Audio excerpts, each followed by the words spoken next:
Bueno, el primer ponente de esta sesión doble es Julio Martínez Calzón. A Julio no hace falta presentarle, yo creo que lo conocéis prácticamente todos, seguro que lo conocéis todos. Bueno, Julio es, junto a José Antonio Fernández Ordóñez, el precursor de la estructura mixta en España, y como él se ha autodefinido en más de una ocasión, es un ingeniero humanista, ¿no? Julio es fundador y director de MC2, estudio de ingeniería en la empresa donde fundó y desarrolló gran parte de su carrera profesional hasta hace muy poquito tiempo. Es doctor ingeniero de caminos por la Universidad Politécnica. Fue profesor titular de esta escuela durante más de 40 años hasta el año 2004 de estructuras metálicas y mixtas. Ha sido y es miembro de múltiples asociaciones nacionales e internacionales, ha participado en un montón de normativas y de ponencias y presentaciones, y tiene unos cuantos premios a obras suyas y sobre todo algunos premios personales como la Medalla al Mérito Profesional del año 92 concedida por el Colegio de Caminos, o el título de Euroingeniero también concedido el año 92 por la Federación Europea de Asociaciones de Ingeniería. Además, tiene el Premio Nacional de Ingeniería, recientemente concedido el año pasado, en 2017, y por supuesto tiene la Medalla al Mérito de H desde hace mucho tiempo. Julio ha escrito unos cuantos libros, que además son los libros de cabecera de casi todos los que nos dedicamos a esto de las estructuras y sobre todo a las estructuras mixtas, el libro de construcción mixta, el libro de puentes, estructuras, actitudes, y recientemente ha publicado uno o varios volúmenes sobre pintura del siglo XIX. Bueno, pues sin más, cedo la palabra a Julio Martínez Calzón. Muchas gracias.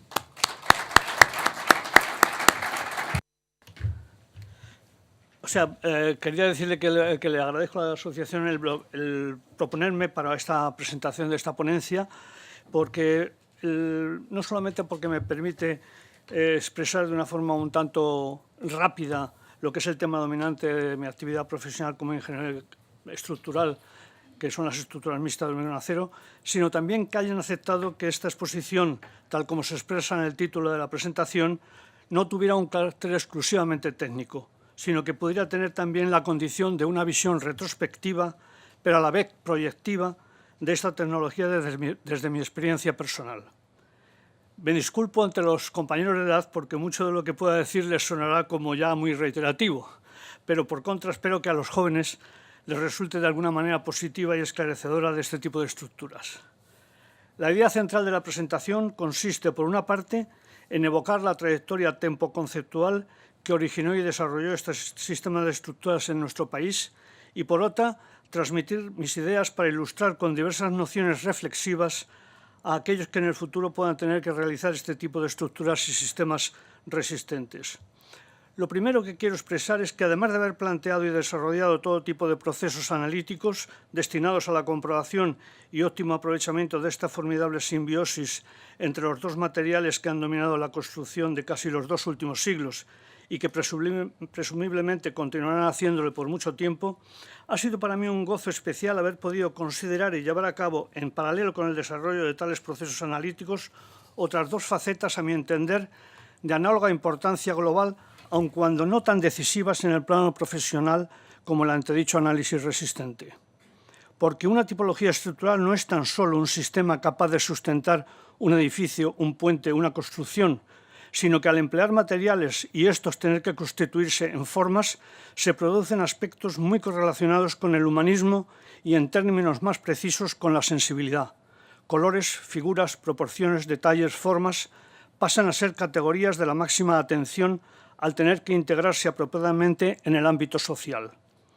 Por ello, además de atender a la técnica, comprendí desde muy pronto que debía llevar a cabo un intenso estudio del aspecto formal de dichas estructuras mixtas, porque a pesar de estar constituidas de 2 materiales con un pasado constructivo y formal excepcional, a través de las tipologías del hormigón armado y pretensado por un lado y de las estructuras metálicas por otro, las estructuras mixtas, por sus nuevas configuraciones e imágenes, sus combinadas y diversas tonalidades, el cromatismo y las texturas y, por supuesto, las interrelaciones tan profundas que se producen entre ambos materiales, determinaban unas disposiciones y conformaciones absolutamente nuevas y características, cuyo campo estaba prácticamente yermo y vacío todavía de experiencias no solo en España, sino en el mundo. Por ello, la faceta de la forma estará muy presente en mi exposición, tal vez más que la técnica. La segunda de las facetas señaladas se refiere a que estos sistemas con capacidad resistente y forma exigen inevitablemente su construcción, que obviamente no se produce de una manera angélica, sino que deben ser erigidos. Podría considerarse en este caso que los procesos usualmente empleados para otras tipologías serían asimismo perfectamente válidos para la construcción mixta. Sin embargo, en cuanto se penetra un poco en el estudio de esta técnica, de inmediato se percibe que los modos y maneras de ser de estas estructuras apelan a una utilización mucho más integradora y consumada de sus componentes y apuntan a buscar y extraer de ellos otras propiedades adicionales que poseen, además de su resistencia y durabilidad, la expresión formal ya citada. Pasan así a constituirse en potenciales ayudas a una construcción que emplee tales recursos en la forma más activa posible, reduciendo al mínimo la tasa de materiales auxiliares e incrementando el valor intrínseco de la propia obra definida por su imagen final. Reconozco que esta potencialidad de los sistemas mixtos para ser constituyentes de su propio proceso constructivo me fascinó nada más intuirlo, y he dedicado mucho tiempo planeando métodos para aprovechar de la mejor manera las propiedades formoresistentes de estos sistemas en lo que designé como esencia y método de los procesos constructivos autogenerativos, que en su paulatino desvelamiento me proporcionaron nuevas concepciones estructurales que a su vez me llevaron a nuevas decisiones formales. Se da, por tanto, una síntesis dialéctica muy profunda que, aunque sin duda están también en otras tipologías y todos podemos recordar formas y procesos constructivos muy propios del hormigón y de las estructuras metálicas, de los sistemas tubulares y de los cables y tirantes, lo cierto es que al poder combinar todos estos recursos en un solo sistema, los procesos constructivos y formales se amplían en forma nada lineal, sino muy exponencial. Podría plantear un símil a esta conjunción suponiendo que la estructura mixta fuera la espina dorsal de un organismo en la cual su parte dorsal propiamente dicha sería lo resistente, mientras que la zona cervical correspondería a lo formal y la lumbar a lo constructivo, constituyendo todo ello un único sistema conformador y funcional. Para poder transmitirles a ustedes todo este cúmulo de planteamientos en breves minutos, todo el proceso resistente formal constructivo estará íntimamente ligado y trataré de hacerle inteligible al ir explicando algunas de las obras más singulares de mi actividad como proyectista. Vamos a ver. Bueno, yo comienzo mi actividad en la construcción mixta debido a mi combinación de trabajos iniciáticos en el Instituto Eduardo Torroja y con el profesor Batanero en el despacho que tenía de ingeniería que se dedicaba a las estructuras metálicas. Esto me lleva a concebir una unión entre los dos materiales y a estudiar lo que había en ese momento, que era realmente muy poco y casi todo teórico y algunas construcciones muy interesantes, pero muy esquemáticas. Y además, a la vez, tengo la fortuna de encontrarme con un arquitecto que estaba también pensando en este tipo de obras y patentamos conjuntamente una conexión para el desarrollo de estructuras de edificación especialmente, pero que luego vimos que se podía perfectamente aplicar a los puentes. Aquí pueden ver, porque preparamos una serie enorme de ensayos, algunos de los ensayos, para conocer muy bien todos los aspectos que más o menos habíamos intuido desde el punto de vista analítico. Voy a empezar entonces a partir de este momento en que tengo ese bagaje y hago una exposición de algunos edificios y puentes que me permitieron ir avanzando en este recorrido sobre el concepto general del uso combinado de los dos materiales. Aquí podemos ver una estructura. He traído algunos ejemplos interesantes, por ejemplo, este en solución con soporte metálico y unos forjados de la época con piezas de relleno y nervios de hormigón con vigas mixtas y en edificación de altura con un núcleo central, o este otro en el que los sistemas aporticados estaban obligados a tener unos cantos extremadamente esbeltos para permitir ganar una planta más sobre la ordenanza de la zona de Barcelona, con lo cual el ahorro en dinero y la capacidad del sistema pues, se multiplicaba. O también este otro en el que la utilización por vez primera de vigas alveoladas, vigas aligeradas, se vinculaba también a un proceso ascendente-descendente, utilizando los recursos de la construcción mixta en el sentido de soportes mixtos, en que la parte metálica hace provisionalmente de elemento sustentante, y a partir de la planta baja, en relación o en el nivel del terreno, se va, por un lado, excavando y bajando los 6 sótanos de la obra, y por otro lado, subiendo como para construir las plantas que están por encima del terreno. Al final, los soportes de hormigón, vamos a ver cómo utilizo esto. Al final, los soportes metálicos se recubren de hormigón y la estructura queda preparada para el recubrimiento de la ignífugo y la utilización del sistema. O en este otro sistema también ascendente-descendente, con 2 zonas, una para los cines en la parte dorsal y otra más en la zona central de galerías comerciales, también con esos procedimientos ascendentes-descendentes que abren un poco esa configuración de utilización dual de la estructura mixta, no solo como elemento resistente, sino también como proceso constructivo altamente evolutivo. Y dentro de los edificios más recientes, pues me voy a detener en algún punto en el edificio de Orona, un gran voladizo en forma de donut, en el que el sistema estructural está compuesto por una sección tubular rectangular, en el que las 2 almas son celosías de elementos metálicos, y en cambio los lados superior e inferior de esa gran sección son estructuras mixtas que permiten, con esa disposición en cajón, hacer totalmente autosustentante todo el sistema volado. Otros sistemas mixtos aplicados en grandes estructuras pues son en el caso de los edificios de altura. Aquí podemos ver los sistemas de soportes mixtos en las plantas inferiores para reducir la deformabilidad diferida de los mismos, y también la utilización en los grandes soportes y en las grandes celosías que sustentan las mezaninas del edificio mediante el pretensado de las diagonales para reducir las deformabilidades, o sea, las flechas que van apareciendo durante las fases de ejecución de las plantas sucesivas. Aquí podemos ver también en el edificio SACIR una solución también para edificación de altura, en el que en las plantas inferiores se utilizan las diagonales mixtas para hacer una reducción del número de soportes en baja y aumentar la permeabilidad del edificio ante las entradas y utilización de las plantas inferiores. Los soportes también tienen una disposición mixta, como ven, para facilitar la construcción rapidísima de la estructura metálica parcial, que luego recogerá los forjados mixtos de chapa plegada colaborante. O bien en el edificio de Mare Nostrum de Gas Natural en Barcelona, en el que los grandes voladizos y los sistemas estructurales que sustentan se basan un poco en los procesos constructivos de los puentes. Todo sistema es casi autoportante, anclado en la cabeza superior del elemento de suspensión de coronación de un núcleo, que permite prácticamente con los grandes cantos que se manejan, que el coste de esos grandes voladizos sea casi igual al de una estructura sustentada al reducirse el número de cimentaciones y el número de elementos verticales. En el caso de la Torre del Agua, los sistemas mixtos están no solo en las plantas de uso del edificio, que son pequeñas en relación al total, sino también en todos los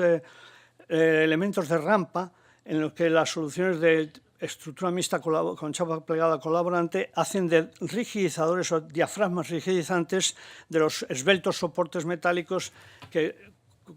se disponen en las fachadas de la estructura, de manera de evitar, lógicamente, su pandeo y no tener que utilizar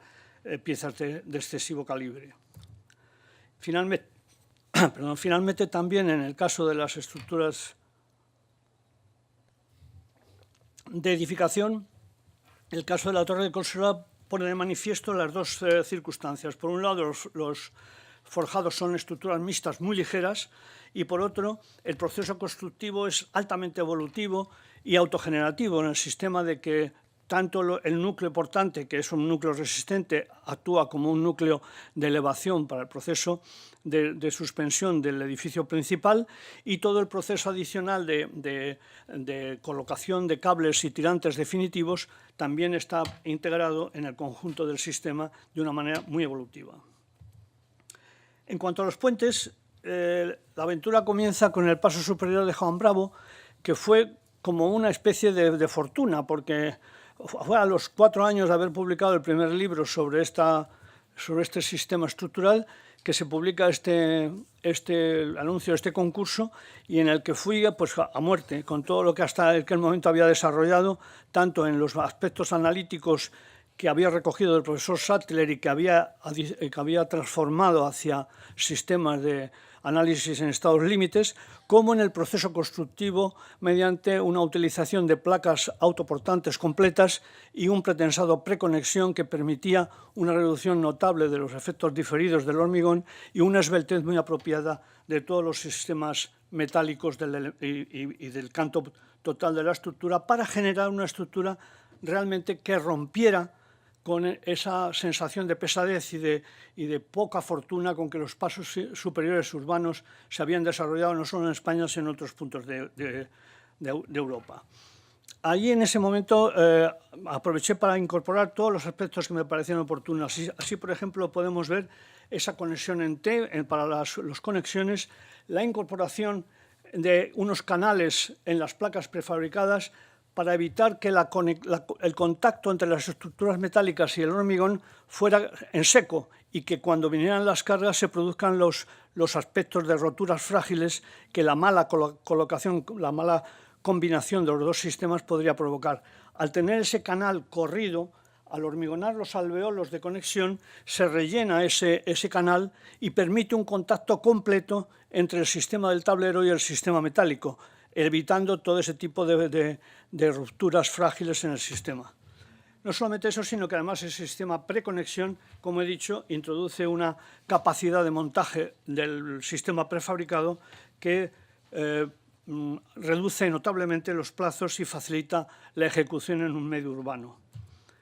Aquí podemos ver también la otra parte estética del sistema, que se basa en esa disposición de columnas un tanto evocadoras de los sistemas clásicos de la historia, y también ese gran artesonado rojo y blanco que forma el tablero en su conjunción. La siguiente obra en que tuvimos también la fortuna de trabajar fue El Puente del Diablo sobre el río Llobregat, en el que incorporé una nueva visión en el que yo creía que se podría y se debería de seguir investigando, que es el de los sistemas combinados entre piezas grandes dinteles de mixtos y grandes piezas de hormigón armado pretensado, para formalizar en su conjunto un sistema plenamente integrado en cada una de sus piezas, resistiendo frente a los principales esfuerzos que le solicitan. Además de ello, la combinación de materiales cromáticos, el hormigón blanco y el acero cortén siena, y la disposición de los elementos tenía una configuración especialmente definida por un proceso estético. Por ejemplo, en este caso, pues esa forma evocaba también el puente gótico que está también en esa zona de la geografía de Barcelona. Y el tratamiento formal integral también de las barandillas, de los impostas y de los estribos constituyó todo un conjunto de acciones que en aquel momento, en los años 60, pues realmente era una cosa completamente novedosa. El siguiente puente al que tuve que informarme me permitió ya poner en marcha otra serie de procesos novedosos, como fueron la aplicación por vez primera en España y prácticamente en el mundo, porque solamente luego conocí una cosa que se había hecho en Yugoslavia, pero que no había tenido la menor idea, relacionada con la aplicación de la doble acción mixta en las zonas de momentos negativos, y sobre todo, para mí lo más importante, fue la introducción de dos células de rigidez en los extremos de las almas, que permitían que los sistemas, en lugar de ser esbeltos, fueran compactos, y utilizar entonces con toda facilidad los sistemas de estados límites elastoplásticos del cálculo de las secciones, y no tener que reducirme al estudio de las secciones esbeltas, que no permite ese tipo de análisis en estados últimos. En el caso del acceso hacia el centro del Jarama, aparte de que el análisis de torsional, al ser una pieza en planta, fue uno de los temas estrella para la publicación y para su exposición en las terceras jornadas de puentes mixtos que realicé luego en Madrid y Barcelona, la intención fundamental fue el analizar esos esquemas torsionales en las secciones mixtas y además el llevar a sus últimas consideraciones el estudio estético de una estructura mixta, combinando en todas las piezas el hormigón y el acero, tanto en las pilas, unas pilas mixtas muy simples, casi prácticamente de hormigón armado, y también en el cajón, en el tablero, en las impostas y en las barandillas, para crear esa doble interacción formal y estructural del hormigón y el acero en todas sus características y facetas. Asimismo, aparte de utilizar otra vez la doble acción mixta y las células de extremo, también la continuidad de placas requirió la disposición de armaduras para garantizar que el flujo de tensiones longitudinales, transversales pero longitudinales en el tablero, pudiera pasar a través de esas placas prefabricadas que no tenían una continuidad completa. El siguiente punto de referencia ya no utiliza todos los recursos anteriores de la doble acción mixta, de los procesos constructivos conocidos, porque se utiliza el procedimiento de los montajes por voladizos sucesivos, aplicado eso, pero utiliza ya el pretensado postconexión para ese aspecto de montaje en voladizo. También el aspecto fundamental es utilización de la combinación de elementos dinteles mixtos con pilas de hormigón, pero en este caso a través de, como ven a través de un montaje en voladizos sucesivos de tipo estándar en las obras de hormigón pretensado, pero luego cuando termina la obra, el lanzamiento por empuje, por avance en voladizo, entonces se introduce un pretensado en clave con dos datos de 1000 toneladas que restituye los momentos negativos de los voladizos, los pasa a ser positivos con la misma configuración de esfuerzos con que la estructura se hubiera presentado si se hubiera construido de una forma angélica, es decir, haberla construido sin peso y de pronto poner en marcha el peso. En ese momento hubiéramos tenido una disposición de esfuerzos de tipo aporticado con momentos positivos dominantes en el centro del vano principal, que es las favorables para la estructura mixta y que, como se había construido por voladizos, hubieran estado exentos de esa condición. Por lo tanto, ese empuje en clave restituye la disposición estructural del pórtico y favorece el esquema estructural resistente de la construcción mixta. El siguiente paso en esta línea de estructuras de tipo combinado, híbrido, está en el puente sobre el río Turia, trabajado con Paco Mellanes, en el que la parte metálica ya se deja pasar y no, la célula de hormigón de la pieza de pila ya no es completa, sino que deja pasar las tracciones de la zona de momentos negativos por el acero y solamente se conecta con la pila, con el dintel, en la parte inferior donde está comprimido. En el puente lateral, que es una versión parecida a esta línea de acción combinada, sin embargo, la continuidad es mucho más total, de manera que la viga no es una viga sobre dos apoyos, dos pilas en apoyo, sino que realmente el apoyo es parte de la combinación del cajón en una viga de canto variable de gran potencia, en el que la zona central, la zona de apoyos, es también parte resistente del cajón de continuidad del sistema. Además de eso, introduje dos células elásticas de empotramiento en las pilas para garantizar que el empotramiento del vano, cuando se produzcan las sobrecargas en el centro del vano, no quede demasiado definido por las rigideces de los vanos laterales, sino que sea ese empotramiento el que garantice un trabajo mixto adecuado a la disposición geométrica elegida y dejar en cambio que los vanos laterales queden muy reducidos exclusivamente a sus propios esfuerzos de montaje y de las cargas principales suyas y permitir por ello aligerar esos vanos y permitir una solución mucho más grata para los paseantes de las márgenes de los paseos de margen del río, reduciendo la pesadez del ancho del gran cajón central único de las zonas de pilas.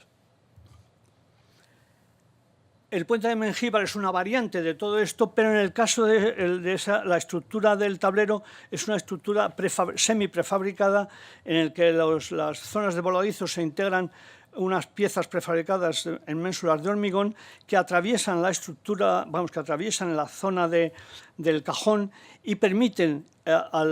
asentando sobre ello unas placas prefabricadas y creando un nervio longitudinal sobre las platabandas de la estructura metálica, el hacer un sistema solidario y de una gran rapidez de montaje y para un sistema armado, de tablero armado, y con unas condiciones de ejecución rapidísimas. El puente de Miraflores sobre el Guadalquivir, que es una estructura a la que no puedo dedicar porque es muy largo su exposición, tiene fundamentalmente una conceptualización estética, en el sentido de crear una gran escultura minimalista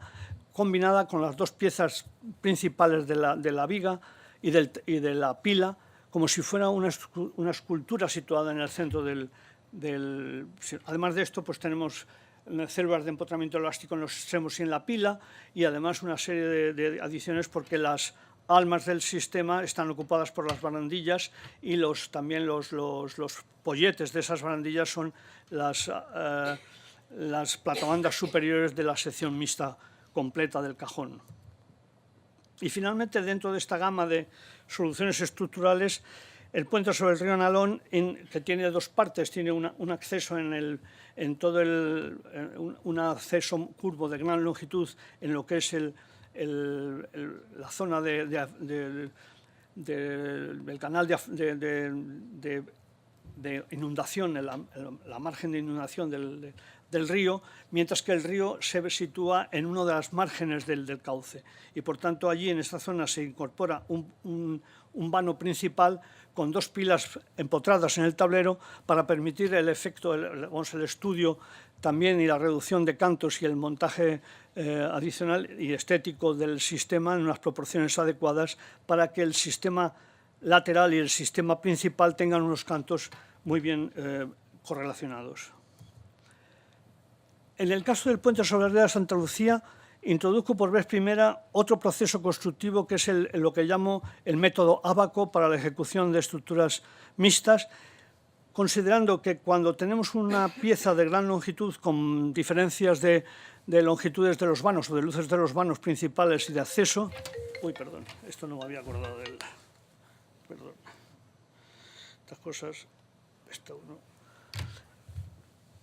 En el caso del sistema, como digo, de luces muy variables, las pilas principales van a ser divididas longitudinalmente de manera que una parte del canto en ellas mismas se queda dentro de la pila en la fase de construcción y permite, por tanto, luego lanzar hacer un montaje por empuje acompasado del resto del tablero metálico, pero ya con canto constante, que es de una gran sencillez frente a los empujes con canto variable.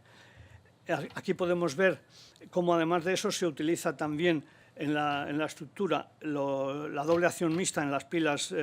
secundarias y luego también cómo esa pila Ábaco que permite luego el paso del cajón de canto constante, la forma de conexión final que permite la integración del tablero y de la pila en un elemento de canto variable a través de ese esquema de introducción de fuerzas y combinación de los dos sistemas cuando se conectan al final del empuje. Aquí podemos ver, si es que es posible, a ver si lo puedo yo. No, esto ya no sé cómo hacer. Es que ya está, ha funcionado por su cuenta. Aquí podemos ver cómo se mecaniza ese sistema, cómo las pilas Ábacos permiten el paso en empuje del canto constante, muy sencillamente. Al llegar a las pilas nuevamente se produce la elevación y recuperación de flecha y luego la continuidad del avance por encima de las pilas.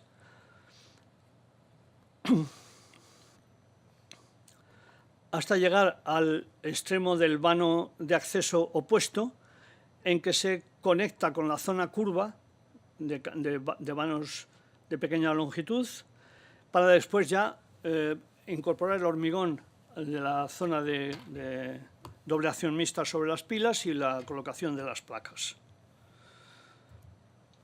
También en el puente sobre el estrecho de Paredes en Cuenca se utiliza esta metodología del avance mediante el método Ábaco, pero en este caso las piezas Ábaco son mixtas, en el sentido de que ya no, el dintel de esas pilas, el dintel ábaco, está constituido también por un sistema de cajón estricto en mixto.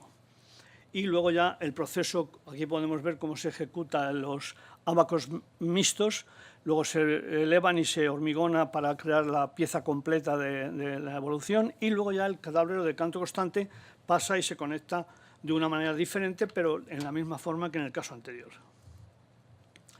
En el caso del puente del quinto centenario, aunque la estructura es dominantemente una estructura de hormigón pretensado,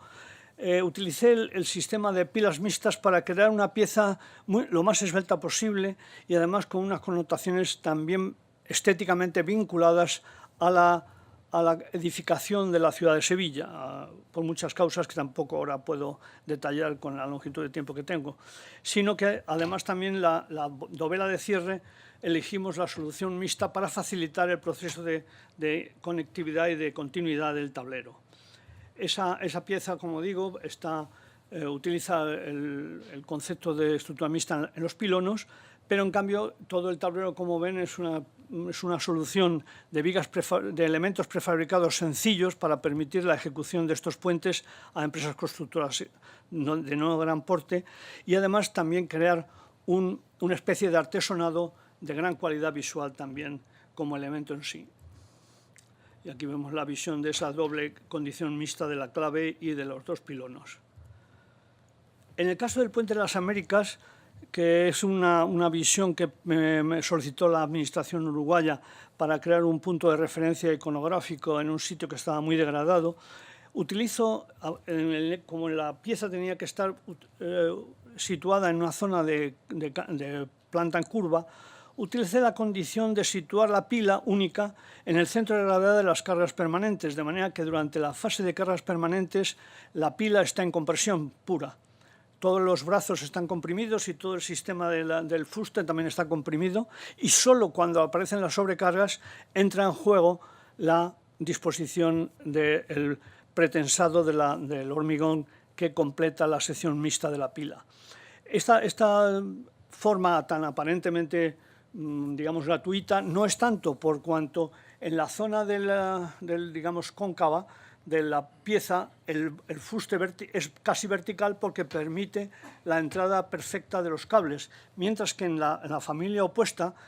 ha de adaptarse hacia el centro, hacia el interior del tablero, para que los cables no tengan una inclinación excesiva y el gálibo de paso de los vehículos no fuera afectado. Por lo tanto, la forma de la pila es plenamente basada en las condiciones físico o geométrico resistentes del sistema y funcionales también.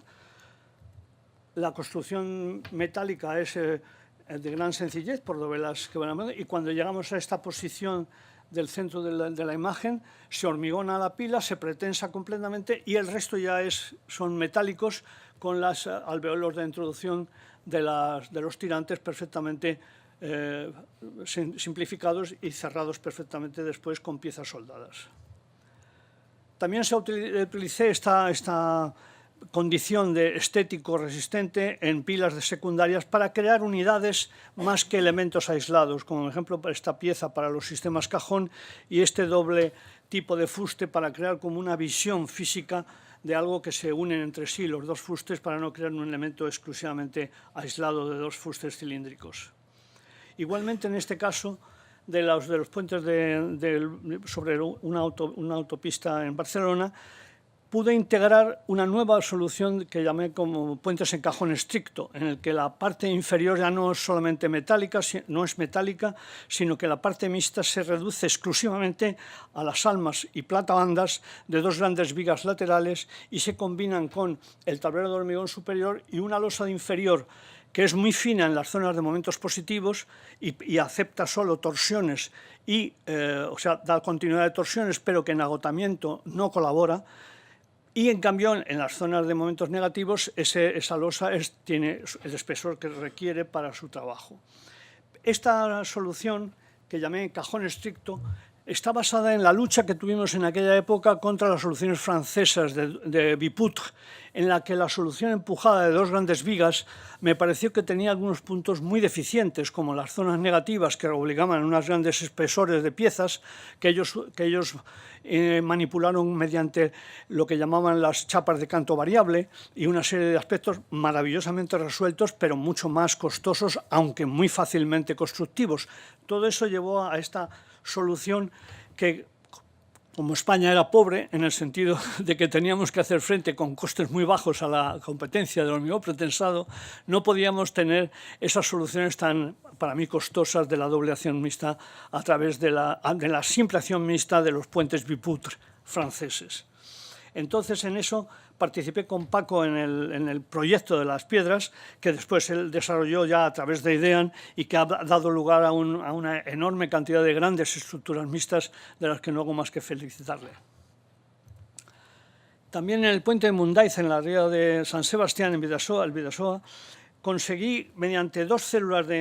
como he dicho, de 2 células de empotramiento elástico en los extremos, conseguir un canto muy esbelto y un magnífico proceso constructivo, puesto que las células de empotramiento elástico en los extremos permiten montar unas dovelas laterales en voladizo de pequeño peso, por ejemplo, en este caso de 57 toneladas, que se montan con grúa desde las orillas muy sencillamente, y luego llevar navegando en la zona central por la ría, y elevarlas mediante gatos para cerrar la pieza y ajustar perfectamente los esfuerzos a la mejor solución de viga bien potrada elástica del sistema conjunto. Bien, hasta aquí esa evocación de lo que fueron las estructuras mixtas en la aventura que fundé. Ahora voy a intentar combinar el que hago un llamamiento a que creo que esos sistemas tanto de los métodos de ábaco como el momento de los cajones estricto, como las piezas empotradas híbridas, tienen una proyección perfectamente amplia y que cada uno puede desarrollar estética estructural y de montaje a su modo y manera, aprovechando todas las circunstancias de cada caso. Quiero ver algunas otras que no pude llegar a realizar, pero que permitirían también trabajar en ese ámbito de nuevas soluciones para las construcciones mixtas. En este caso, por ejemplo, eran unas pilas ábaco en el que la solución era de celosía, pero con el cordón inferior de hormigón vinculado a la pila y además luego el lanzamiento, como siempre, de un cajón de canto constante. O bien en este caso de Luya, de una presentación para competencia de Luya, la solución de pilas ábaco construidas en V, con los brazos construidos verticalmente y abatidos en diagonal, y después el paso sobre ellos del cajón continuo. También las soluciones que propuse para un puente sobre el Canal de Panamá, en el que había una solución de pórtico de patas inclinadas con el tipo que llamé ballesta, con la interacción de un vano central de celosía y 2 grandes zonas de alma llena para las células triangulares de apoyo, o bien la solución en abanico con todo el sistema de celosía combinado con elementos metálicos de pilas. Y también 2 estructuras atirantadas mixtas, una flotante sobre las pilas, o sea, con solo apoyo transversal, o bien con apoyo en los pilonos mediante unas celosías que cruzaban los 2 brazos. Y finalmente les expongo un método que no llegué a poder hacer y que se podría, lo llamé como el método de las secciones escalonadas y quebradas, en el sentido de que en lugar de que los ábacos estuvieran esperando al cajón de canto constante, los ábacos se incorporaban a la estructura metálica del cajón constante para hacer el recorrido del lanzamiento conjuntamente. O sea, y para ello se creaba una sección, como ven a la izquierda, una sección escalonada en que la zona del canto constante está apoyada en los extremos, en las 2 platabandas inferiores extremas, pero permiten por debajo el paso de la colocación de unos ábacos en las zonas que luego en el final van a ser canto variable y permiten el lanzamiento a través de las 2 pilas sin tener que hacer ningún tipo de construcción en esas pilas. Si los vanos son muy grandes, se utilizan, por supuesto, unas pilas provisionales en centro de vano para que la dimensión del tablero en canto constante permita el lanzamiento de esos vanos. Esto permite también, mediante la disposición de muchas soluciones, el hacer frente a peralte en cantos en plantas curvas, o también muchas soluciones en función de si son cajones simples o cajones ampliados con piezas diagonales en voladizo. Y para ello se estudia, claro, toda la torsión de los sistemas de células que recogen las fuerzas verticales de apoyo de enrodadura, o bien las estructuras que llamo yo quebradas. En lugar de hacer el canto, como he dicho, quebrado, lo hago, el canto escalonado, lo hago canto quebrado para dar continuidad a las almas y con unas conexiones, unos rigidizadores que recojan las fuerzas de desvío del ángulo de las dos almas. Esto es un proceso en el que el tablero avanza. Cuando llega un momento dado, se sube el ábaco y se conecta a la viga de cajón y se sigue el lanzamiento y se llega hasta el final mediante el lanzamiento ya combinado del conjunto. Aquí pueden ver el escalonado, que en este caso es vertical, o de manera que la parte de momento negativo del ábaco está en solución vertical o en solución inclinada, con otras soluciones diferentes de los elementos de hormigonado. Y aquí pueden ver el sistema que pasa sobre unas pilas que permiten el paso de los ábacos y, por lo tanto, el lanzamiento es con canto constante, pero sin embargo el trabajo final del sistema es canto variable. Los apoyos pueden dejarse en las pilas en los puntos superiores, como está aquí, o bien traspasarse al llegar al final a los puntos inferiores de las pilas y hacer que el apoyo se produzca sobre los propios ábacos. La parte, por supuesto, cromática está libre de elección estética. Y finalmente, para cerrar esta versa, me gustaría, como si fuera el cerebro de esa espina dorsal a que me he referido de los organismos mixtos, hacer un agradecimiento a todos los ingenieros que han colaborado a lo largo de mi vida profesional en esta aventura de los sistemas mixtos. Tienen un cierto orden de preferencia por la aportación que, según mi entender, cada uno de ellos ha hecho a mi vida profesional. Les agradezco a todos ellos de una manera infinita la posibilidad que me han permitido de llevar a cabo todas las ideas y todos los procesos, aunque no llegáramos a poder tener todas las posibilidades que desarrollamos en cada momento. Muchísimas gracias a ellos y muchísimas gracias a todos ustedes por esta atención y por su, claramente, digamos, suspensión del comentario. Muchas gracias. Muchísimas gracias.